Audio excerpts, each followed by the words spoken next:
Саламатсыздарбы, Алато 24 каналынын түз эфиринде өзөктүү маселе программасы. Студияда Нуржан Ташболотова.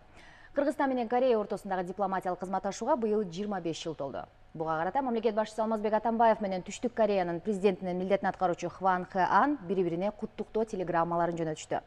Эки мамлекет ортосундагы саясий, экономикалык, маданий карым-катыш жыл санап өнүгүүнүн үстүндө. Мына ушул эки тараптуу кызматташтык тууралуу, Кореяда иштеп жаткан биздин жарандар, мекендештерибиз тууралуу бүгүн биз Тышкы иштер министрлигинин 3-чү саясий департаментинин директору Муратбек Азимбакиев менен маек курмакчыбыз. Саламатсызбы? Саламатсызбы. Чоң ыраазычылык билдиребиз бүгүнкү студиябызга келүүгө бергениңиз үчүн.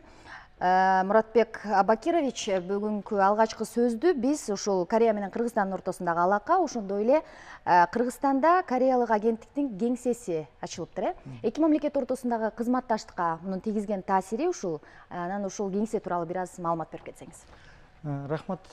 Биринчиден айтып кетейин, ушул эки өлкөнүн ортосундагы мамилелерибиз, саясий, биринчиден саясий мамилелерибиз, экономикалык, соода экономикалык, анан саясий, культура, маданият мамилелери азыр абдан чыңдап атат.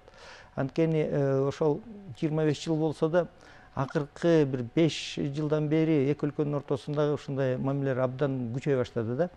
Мындай айтып кетейин, жана сиз айткан Кореянын агенттиги, эл аралык деңгээл өнүгүү боюнча агенттиги КОИКА деген.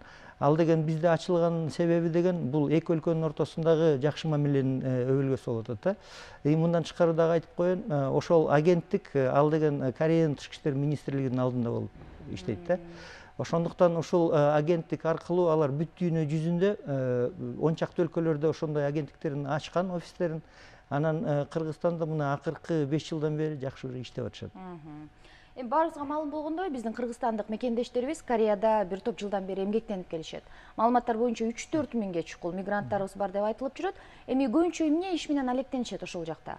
Анан аларга түзүлгөн шарттар кандай? Мен бул жерде айтып кетишим керек. Корея мамлекети, негизи Корея өкмөтү ошол иштеп аткан мигранттарга жакшы саясий шарттарды түзүп беришет да. Ошондуктан ушул деген эки өлкөнүн ортосундагы жумуш боюнча ошол келишим, ал деген ошол миграцияга, мигранттарга жакшы мындай шарттарды түзүп берүү деген. Бул тараптан карап көргөндө чын эле могу биздин деген өкмөтүбүздүн алдындагы агенттик иштейт, миграция боюнча агентствосу. Алар деген ушул Кореянын элчилиги менен чогуу мындай биргелешип жакшы иштерди деген жасап атышат. Негизги ошол биздин деген мигранттарыбызды деген алар деген баягы жумушка чакырып атканда биз деген кээ бир нерселер шарттарына деген ошол ылайык болушубуз керек да мындай. Биринчиси бул деген квалификация жагынан биздин деген мигранттар деген ошол алардын деген шарттарына ошол толук мындай жооп бергендей болуш керек. Экинчиден Корея тилин билиш керек да.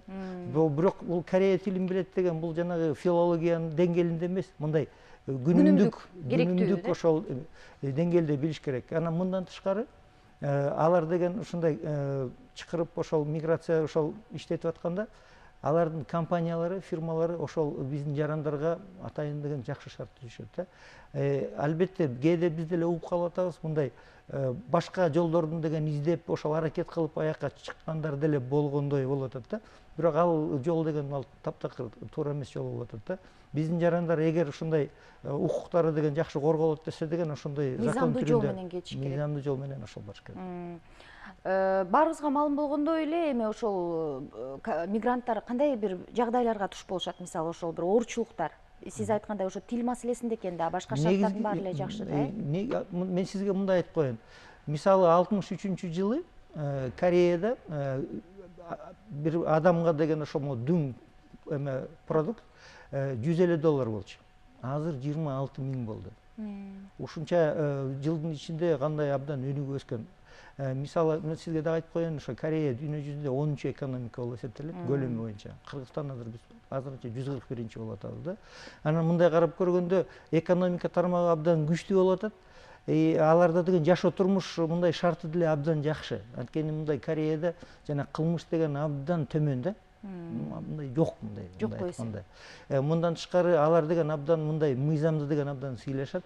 Анан эли да мындай өзү деген абдан мындай сапаттары түзүк да, мындай айткандачы. Анан биздин деген жарандардыкы эң негизги проблемасы ошо тил проблема да. Тилден барчу мигранттар тилди сөзсүз түрдө күнүмдүк тилди үйрөнүп алыш керек экен. Мен дагы бир нерсени айтып кетейин. Эгер Корея тарап деген чакырып атканда биздин жаранды, ошол Кореянын деген бизнесмени мойнуна ошол убадасын алат да. Ушул алган жаранды деген ушул жакшы шарттар түзүп беришим керек депчи. Ошондуктан андай болуп атканда эки тарап деген ошо бири-бирине ошо сыйлаш керек болот да. Ал эми учурдагы саясий абалы Түштүк Кореянын баарыбызга эле маалым болуп атпайбы, бир аз туруксуздук байкалууда.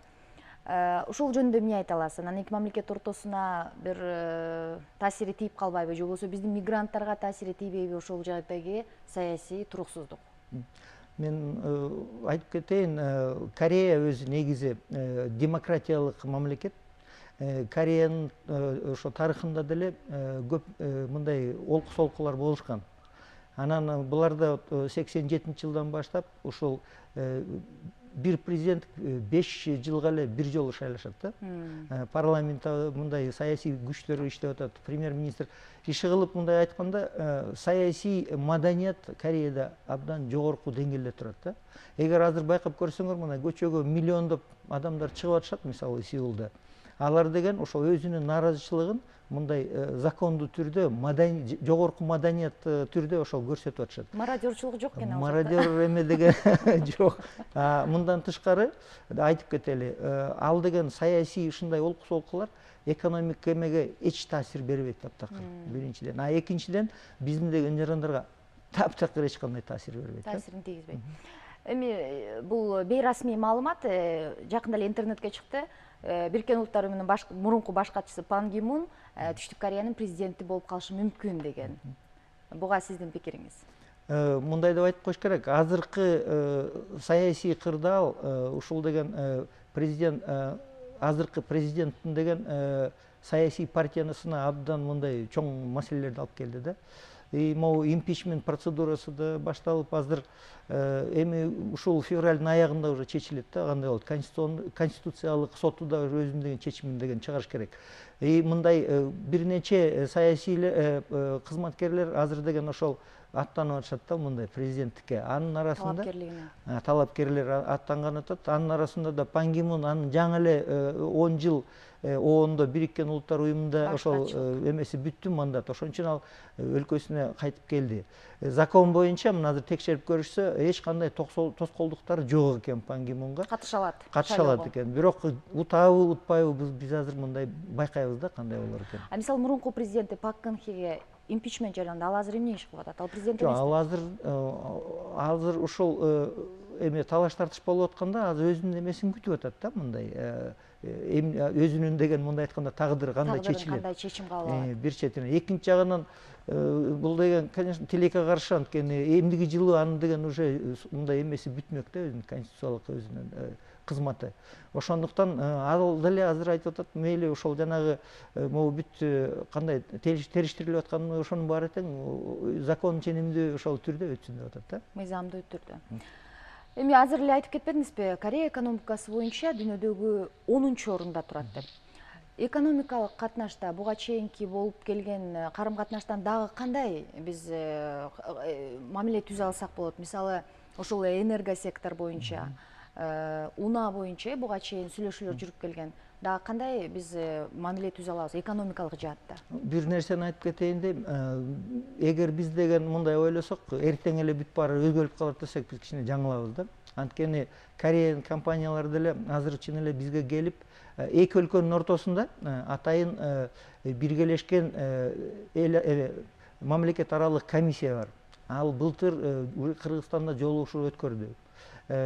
Корея тарабынан тышкы иштер министринин орун басары келди, биз тараптан экономика министри Кожошев катышты да. Ошол келишимден кийин биздин деген ошол тармактар боюнча жакшы сүйлөшүүлөр болуп, анан протоколдор уже кабыл алынды. Азыр сиз айткандай бизде могу тоо секторуна, биздин энергетикага, анан деген биздин могу транспорт коммуникацияларга деп Корея өзүнүн деген кызыкчылыгын көрсөтүп атат, анан билдирип атат.